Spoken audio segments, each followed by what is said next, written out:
Go ahead and call the meeting to order. Will you please rise and join me in the pledge to our flag? I pledge allegiance to the flag of the United States of America and to the republic for which it stands, one nation, under God, indivisible, with liberty and justice for all.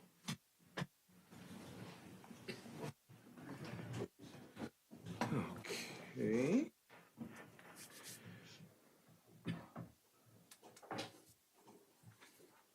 All right. There were no actions taken. Oh, but roll call. Let the record show that all trustees are here and accounted for, with the exception of Trustee Barnes. And then no action was taken in closed session. And then as far as the agenda, we're going to be pulling item from the action items, item B. And with that, I will entertain a motion to adopt the agenda as amended. So moved. Second. It's been moved and seconded. All those in favor, please say aye. Aye. Opposed? Abstentions? Motion carries unanimously. We now move on to public comment. Members of the public may address the Board of Trustees regarding any special board meeting agenda item during the board consideration of that item. Please note that if you wish to address the Board of Trustees on an agenda item, you should do so when the specific item is called. It says to commit in person, please fill out the request card and hand it to the board assistant. Your name will be called when during the public comment agenda items during the specific item. Comments are limited to 2 minutes. If you'd like to submit it via Assembly Gamut meetings, enter your name and email address, and the board assistant will provide your comment to the board. And finally, if you want to comment via YouTube, do so in the live chat, and the superintendent will share your comment with the board. Now is the time for people to address the board on items that are not on the agenda. We ask that you recognize that because it's not an agendized item, we will not be able to take action on it. But know that we will be listening, and we'll do what we can to try and address your concerns. In any case, is there anyone who'd like to address the board on an item that is not on the agenda? We'll give the folks online an opportunity to comment.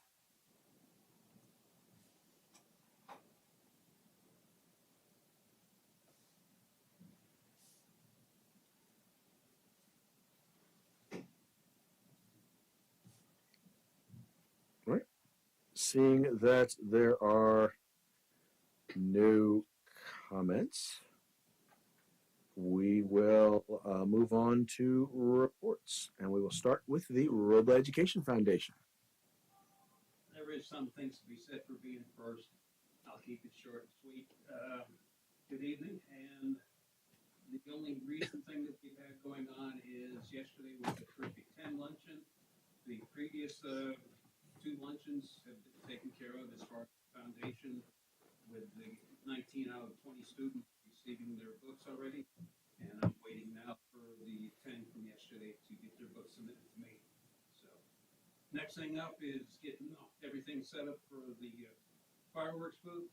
And one of the things that resulted in the fireworks booth starting next week, the participants from the first semester of strings, those who want to return, are returning, and both the district and the foundation are covering their fees for that, so for this upcoming semester. So thank you guys for being in the booth and helping raise those funds to help with these kids in this program. Hopefully, I was hoping that it would be a short meeting tonight, but Emilio's here, so.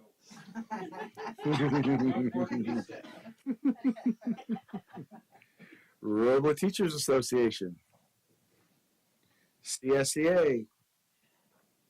Superintendent's report. Good evening. I'm sorry. So it's February, so we are celebrating Black History Month, and we have a couple wonderful activities happening. Calvin Truitt, African-American country western singer, has been providing lunchtime concerts. And his first concert was last Friday at Taylor, and it's wonderful. So if you happen to be available tomorrow, he will be at Robla during lunch. The kids have been engaged and they have an opportunity to dance. It's just great. And then we have Fuchs. Did I pronounce that correct? Okay, Fuchs, the Grammy-nominated artist.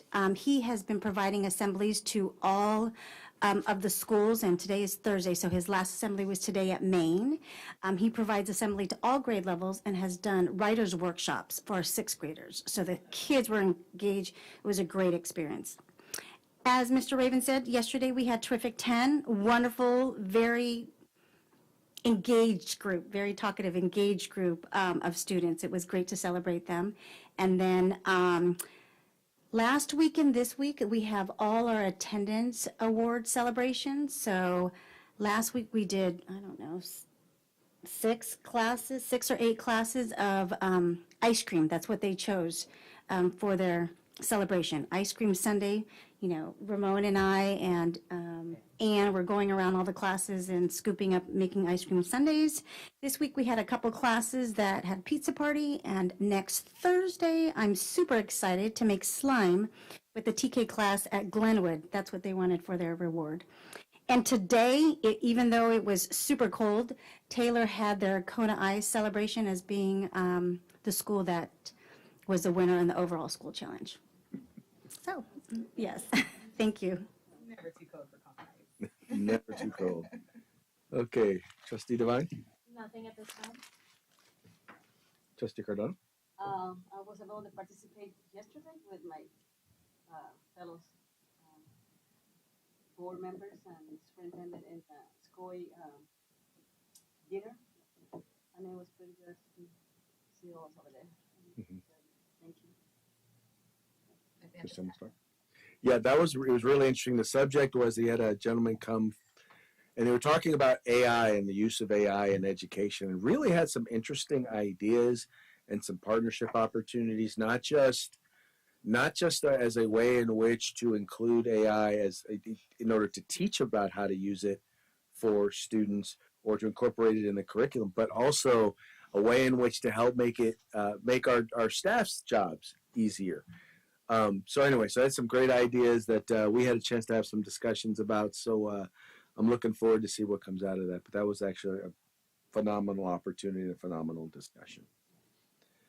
So AI, the one word, most popular word that came out was inevitable.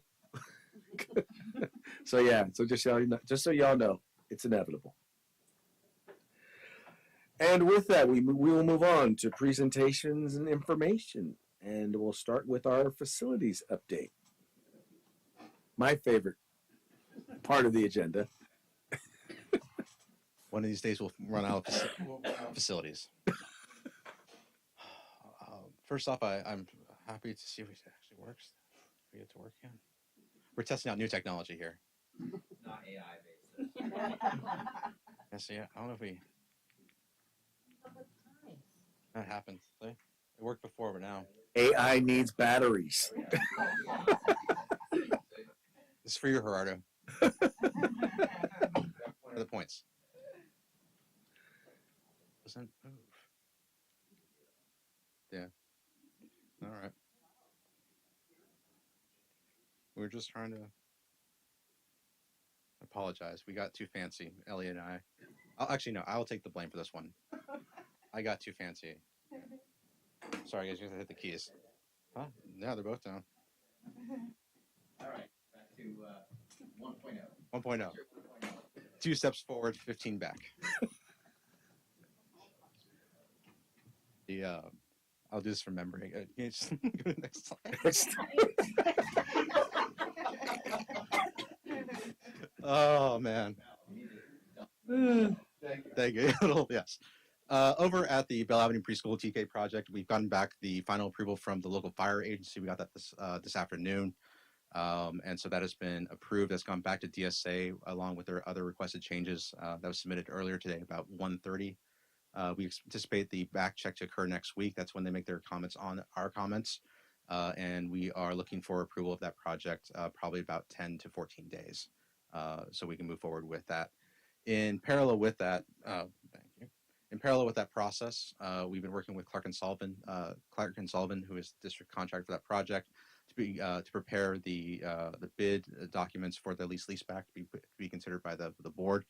We hope to come back at the March board meeting, the first one, to present an initial GMP to the board and to approve it at the following one later in the month. And that's typically a study session, but that's probably an item we'll bring to you. And we need to do that prior to March 27th, which is our deadline to submit the paperwork back to the state for our funding for that project. We do anticipate once that's done that we'll be able to kick off the project and move forward in terms of construction. We did a site walk today to look at the low voltage systems. With the removal of the preschool building, we were going to have to reroute the data that runs into those buildings and it feeds the rest of the preschool campus, as well as fire alarm and intrusion.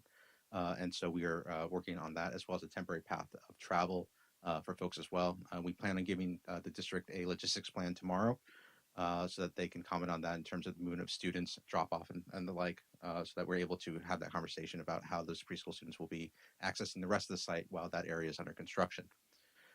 At the Bell Albert Central Kitchen, we've received 3 proposals. We are in the process of trying to schedule some interviews for the architectural teams to do that design. We're anticipating that we'll be able to complete that design by the summer, and then to get into DSA for approval in the early fall or late fall of 2024.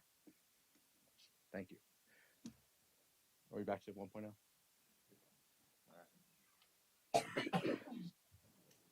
Similarly, over at Main Avenue, at the preschool TK kindergarten project, we received 4 architectural proposals, and we're also in the process of scheduling out those interviews as well.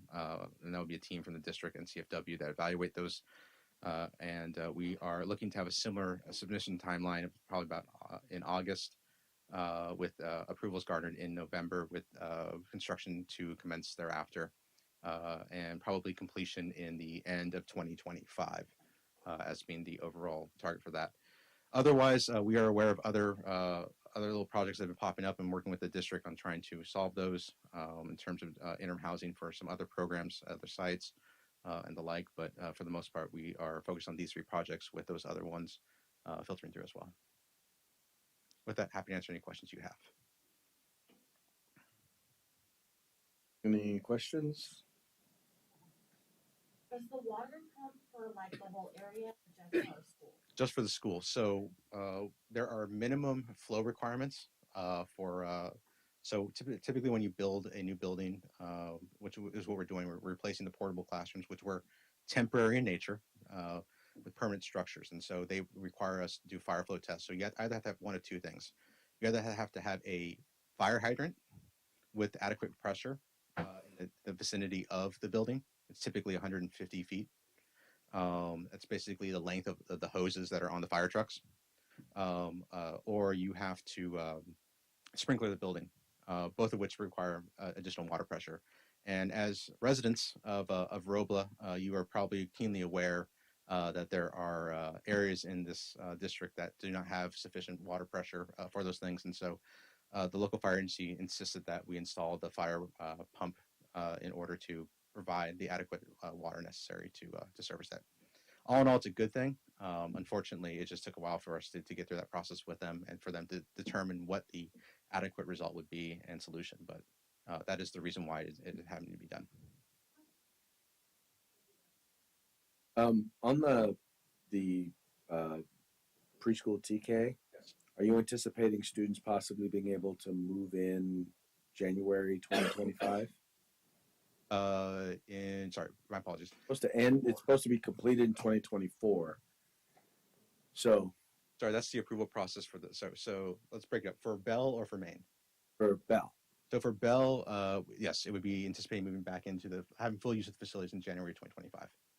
Okay. And then on the cafeteria, you'll have approval by 2024. Do we have any sort of at least a sketch of idea of when we might have that completed? So there's 2 processes that we've done a parallel track on. One is traditional stick built. So basically your on-site construction, Another one that's been contemplated is use of modular construction, similar to what we've done with the TKK buildings, which allow for construction to occur offsite and bring that on board. Um, Obviously, the more traditional methodology is something that we know the timeline very well for a facility like that. It's probably about an 8 month or so construction schedule. And probably something similar to on the modular side. It's just on the modular side, a lot of that work would happen offsite and then be trucked in. One of the things that has not been vetted out yet is that with the very similar to what we've had to do on some of our other projects, when the building code changes. So, for instance, what's going to be very interesting is that the building code for the Bell Avenue TKKs are under the old 2019 building code, and there was a new adoption in 2022, which came into effect in July of 23. DSA provides a 6 month grace period, basically. And all of the modular buildings that are approved after July of 2023 are now subject to the 2022 code. And so they actually have to take their plans and go back into DSA in mass and actually get all those things reapproved. And that has to comply with the new electrical codes, new green codes, and things of that nature. So, for example, one of the things that will have to be included in the main Avenue project, and I realize you asked about Bell, but this is the important distinction as well, is that we're actually going to have to include a photovoltaic system on those buildings. A what? Solar panels. Oh, okay. And a battery storage. And so that's a requirement of the new green code. And so similarly, over on the cafeteria central kitchen facility, that's something else we're going to have to consider. And so as those code compliances go through, we may end up in a situation where even though it may be more expedient for us to go down the modular path, we may be in a situation where we have to go through the traditional building process because the modular companies may not have the approvals yet for the 22 building code. So that's something that's in the works. That's something that as we go through the interview questions, and I'll be very frank with you, we're building about 100 or so classrooms throughout the state right now, and there's not a single architect and electrical engineering team that has quite figured out what it is that the building code requires of them for this. It's been on the books for about a year now, but we're some of the first people having to go build it in practicality. So finding out who's responsible for doing the calculations, for instance, who installs the modular, installs the solar panels. So, for instance, the modular company can't do that; they're not licensed, and the folks that use do that. So, and then battery storage. As you may know, lithium batteries tend to not interact well with water. So you need to put them in a particular area so that they are dry. And then secondarily, if something does occur, you have to make sure you have a proper fire rating. So one of the other things that's been interesting about this process is that not only do we now have to locate a battery storage system, but we now need to make sure, take into consideration where on the campus that particular facility is located, so that as not to impede upon any other buildings in case something occurs. So it's not like we've ever had any water issues at Bell. Talk about Maine, but yes. I'm sorry. Yeah. Bell's under the old code. Correct. Sorry. But yeah, that's a fair point. And so once again, that's one of the issues that we're working through and may dictate some of this as well as trying to figure that part out. And like I said, every single architectural firm that's been out there, what they did and what we did at Bell is we tried to get as much of the approvals done prior to July of 23 so that we would have the old code. And now everyone is muddling through this new code. And so one of the other interesting things about it under the green code, and I apologize, Mr. Raven, because I was going to keep it short, is shading requirements. So for instance, as we look at building new classrooms and blacktop areas, one of the regulations under DSA now is that we have to have a certain percentage of shade being provided on our hard surfaces. So anytime we construct additional blacktop or replace blacktop, we now have to take consideration shading from trees or from artificial structures, so shade structures and the like, which is an additional thing we have to think about as we go through. So as we go through this process, where we started back in 2014 with how our schools could look and function and those types of price points that we get them built at, in addition to inflation, we're now also having to deal with these additional requirements. And the funding that's being provided for these do not reflect those additional. So, for instance, the grant at Bell Avenue is calculated the exact same way as the grant at Main Avenue. But Main Avenue is going to require us to find solar panels and battery storage, whereas Bell does not. And so the funding mechanism is the same, right? The per student grant amount is the same. We just have to stretch it further and longer. And so, like I said, the good news is that I think that Robla has done a very good job of coming up with a specification and being able to turn out these buildings. And they've had to adapt over time. So if you look at the original design of, say, Taylor, right? The Taylor Modular Building, as you compare that to Bell Avenue's TKK wing, you can see the iterations over time of how the improvement's been made and to reflect some of the feedback we've had. And so, once again, Main Avenue will be another evolution of that. And then with the cafeteria and the central kitchen, there's going to be some other considerations we're going to take into account as well, is because not only are we going to have to deal with the building code, but the local health department in terms of their requirements. And that's always changing as well. So that's part of the design process that we have not had to fully engage with before, because we haven't been building NPRs over the last 10 years. We've been building classrooms. And so as we go back in these specialty spaces that have other licensing requirements, we're going to have to adapt the process and design and so forth to make sure we meet those as well. Because the kitchen will do you no good if you have a brand new, beautiful kitchen and it doesn't meet the local health requirements, right? You can't use it.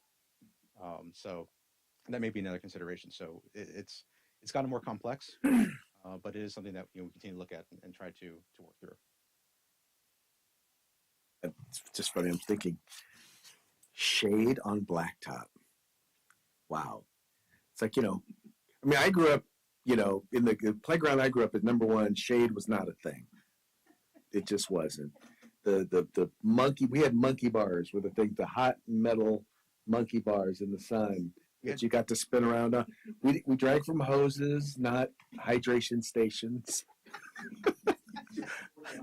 Center Joint Unified, right? Mm-hmm. They're currently constructing a brand new school.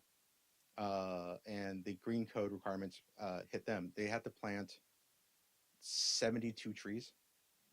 So that campus will have 72 trees as part of that campus. And that is to meet the shading requirement. And that's not even the 2022 shading requirement. That's the 2019 shading requirement. Oh, wow. So it's actually increased since then. Wow. Do they have to put it over the blacktop itself? No. So that's also the funny thing about this. So the funny thing about this is you just have to demonstrate that a certain percentage of your site is shaded. And the calculation allows for, I think, 5 to 7 years of tree maturation. So you can plant a tree and then say, in 7 years, theoretically, it'll grow to X. Oh, your reports are always fun. Thank you. There's things we deal with on a day-to-day basis.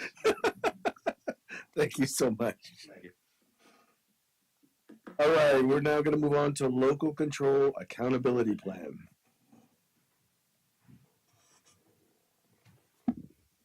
Good evening.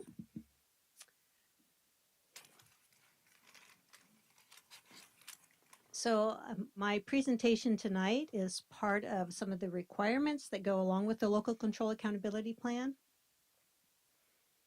I'm going to give you a little bit of a background and update on kind of the timeline of local control accountability plan developments.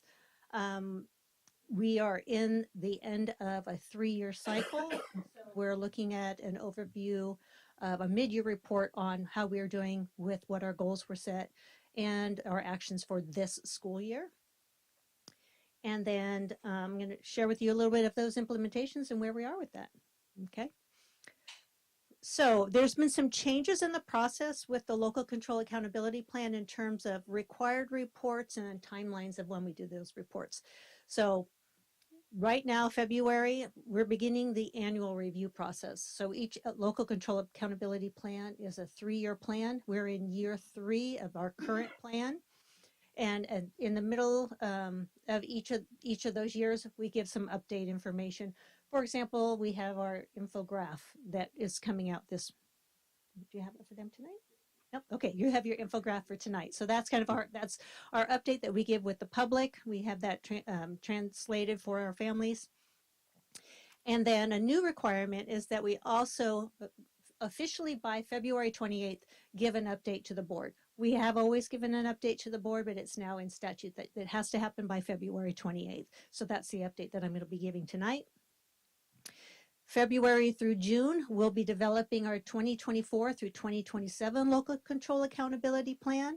So in March, we'll start having our community meetings. We'll have our meetings with our different RTA and CSEA organizations, collecting data and working on the development of the next 3-year plan.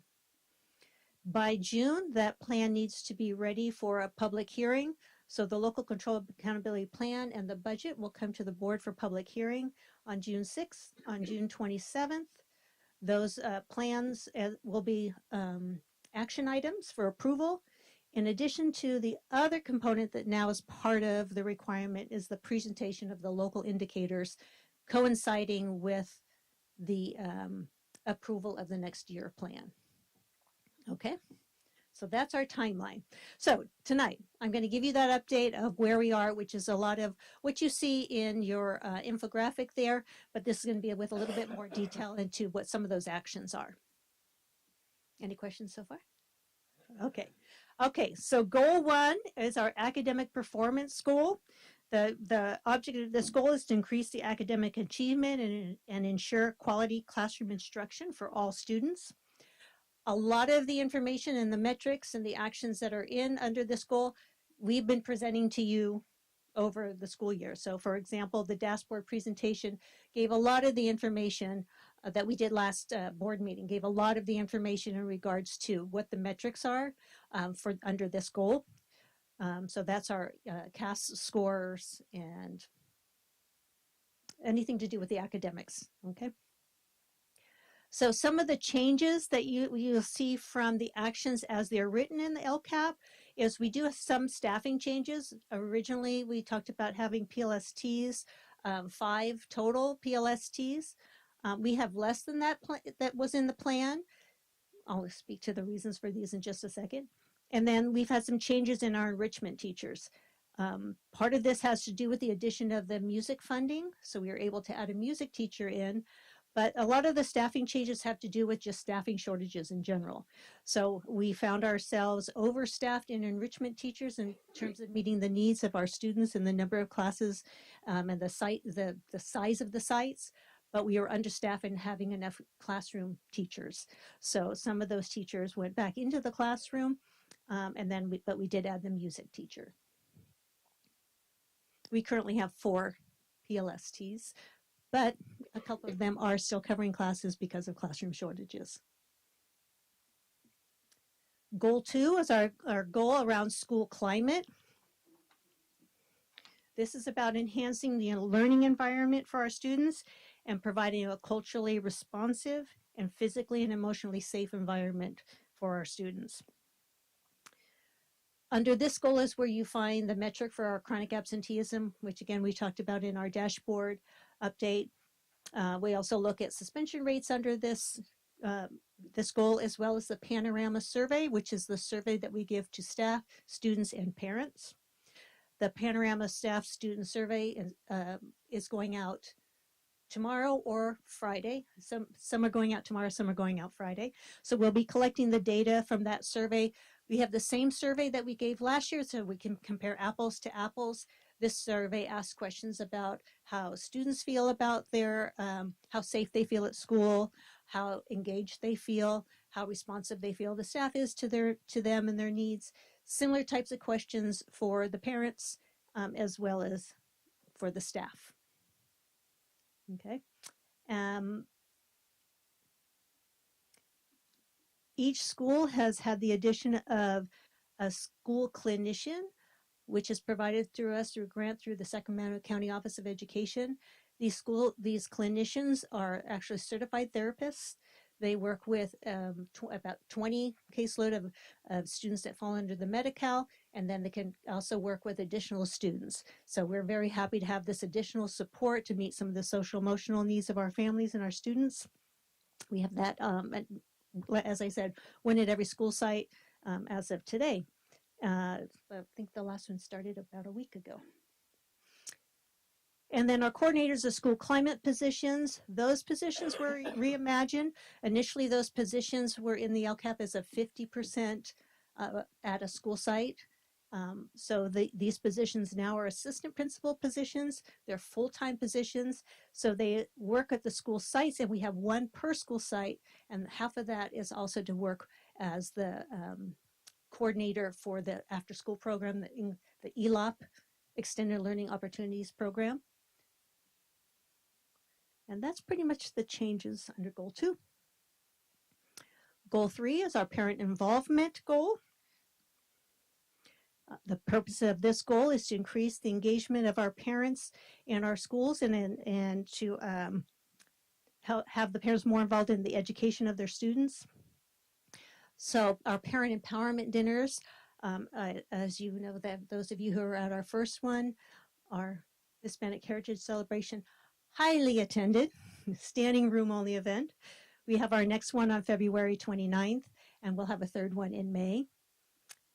The English as a second language for adults, one of the things that we're working to implement is we're purchasing some additional Chromebooks that will be housed at the school libraries, and the school libraries are open an extra 3 hours a week for parents to access. They can come and use those computers. They have a program on there for learning English as a second language. Our bilingual community outreach assistants each will be at one of the sites at least one day for the parents to access if they need someone there to interpret for them at that time. We also have what we use as language lines. So if we don't have an interpreter on hand, we can do interpreting for those languages we don't have an interpreter for, or if we don't have our interpreters available, we use language line. As I said, the panorama survey will be going out. And then the addition of Parent Square has been phenomenal. We've been able to reach so many more of our families.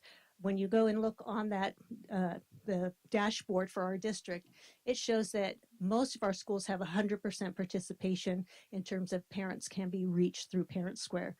2 schools have 99. In some cases, you see more than the number of students because obviously more than one parent is actually downloaded the app and is using the app. It's really been very helpful. It's been great with the Strings program. So far, I don't think anybody has a bad thing to say about it. It's been working very well. So that's been a great addition for our parent outreach and our parent engagement. Goal 4 is our equity, inclusion, and respect goal. And the purpose of this goal is to create a district-wide environment that values equity and inclusion and respect for all students, family, and staff. So under this goal, we've been doing a lot of activities that really are around the arts this year. So as you know, we've talked about some of the activities that have been happening this month with Kelvin, sorry, I knew I was missing a leg. Kelvin Truitt, Fuchs has been out at the school sites. Both have been very well received. We had mariachi bands. We've had ballet folklorico. We've had taiko drummers, all kinds of activities that have been happening at the school sites. The schools are putting on cultural events, cultural fairs, where the students can come and tell about their culture, dress in their culture, share a little bit about their culture. That's happening around the district. The cultural materials for our libraries, we've been increasing that. I actually just had a parent meeting for our English learner and for the parent advisory committee. And we shared about the importance of reading at home and provided books for our families that were bilingual books. So we had Hmong, Russian, Ukrainian, and Pashto and Spanish bilingual books, so parents can take those books home, utilize them to read and work with their families, and to share reading as a family event. We're purchasing more books for our libraries in that area as well. One of our goals is to diversify our staff, so our staff represents the community that we served. We are extremely close to meeting our goal in this area. Actually, we exceeded our goal in increasing our Spanish-speaking staff or Hispanic staff, and I think we are about one person away from reaching our goal for more African-American staff members in the Robla community.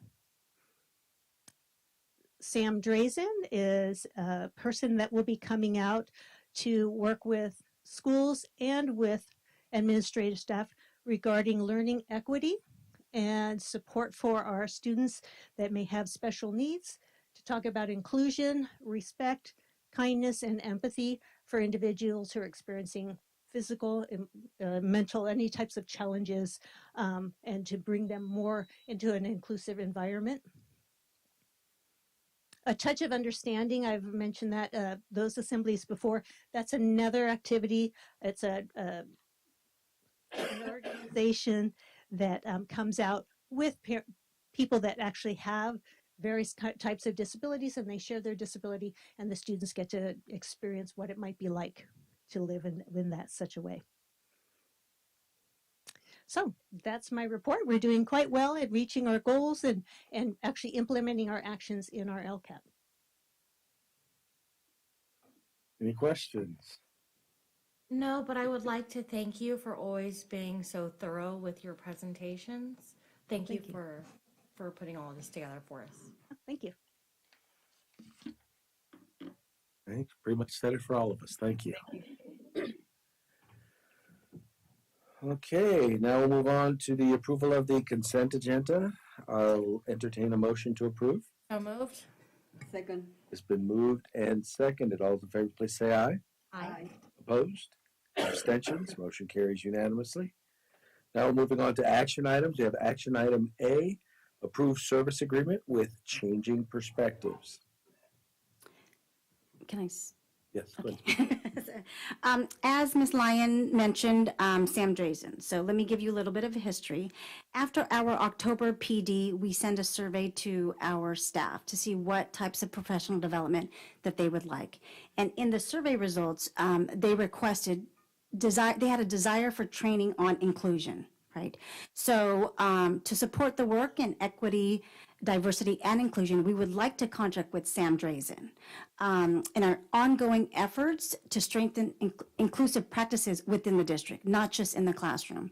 So Sam Drazen is a nationally recognized educator who was born with a disability. So he was a student with disabilities going in the school system, and he was inspired to become a teacher to work in inclusive classrooms.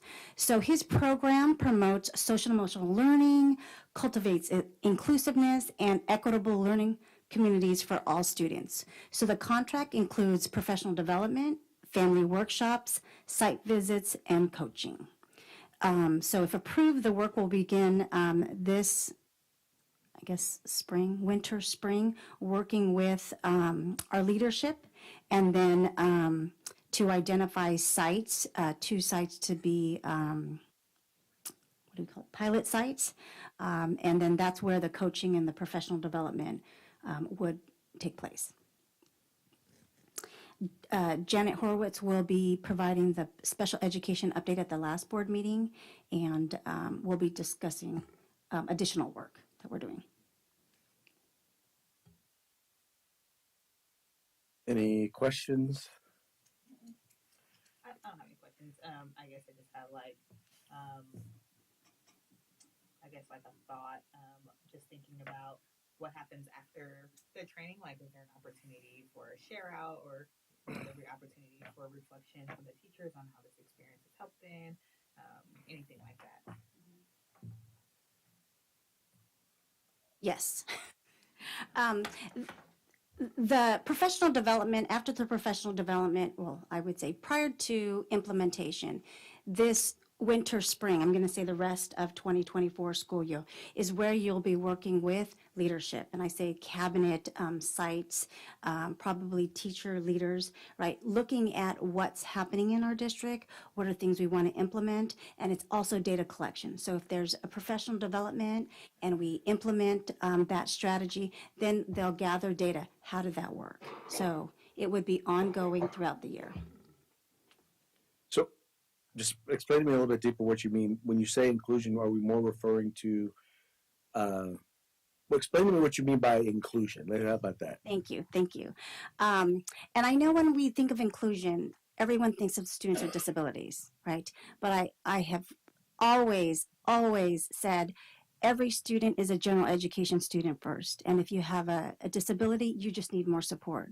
Our English learners are general education students, and they need some support in language, developing language. So when we talk about inclusive practices, it's making sure that our environments are inclusive to all our students, right? Not just with our students with disabilities. And it's important to understand that and to create that environment and that community and that understanding.